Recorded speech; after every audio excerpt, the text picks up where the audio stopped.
The Carthage Square was established in its current location and has been upgraded over the decades. Missouri became a state on August 10th, 1821. Settlers of European heritage began settling in the area in 1831. The Civil War caused disruption as the area was largely controlled by Union forces.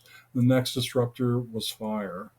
The Opera House was constructed in 1877 with six impressive chandeliers, which were not operative at the time of the opening on February 23rd, 1878.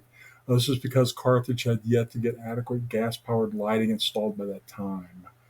This is how the building looks today. Its most recent incarnation as McBride's Antiques.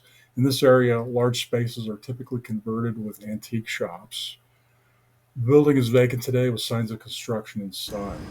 On the east side of the building, there is now a memorial mural that celebrates Carthage and noteworthy historical events and notable people from Carthage. It was completed within the last 10 years.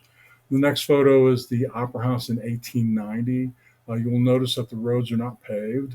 The first application of asphalt was in 1870, and paved roads weren't largely in demand until about 1920 when there were over a million cars on the road. You can also see the gas lights on the sidewalk. Fire was the greatest danger to wooden structures and caused numerous upgrades unintentionally. By the 1870s and 1880s, wooden structures that still existed after the Civil War were being replaced by brick structures, the town having a brickmaker and factory introduced into the area. The town evolved over the decades, with owned property taking on newer structures or improving the existing structures.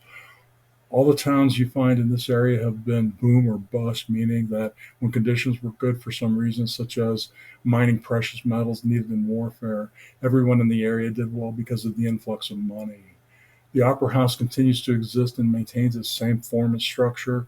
This picture showing an incarnation of Ben Franklin 5 and Dime store in the late 1990s, early 2000s.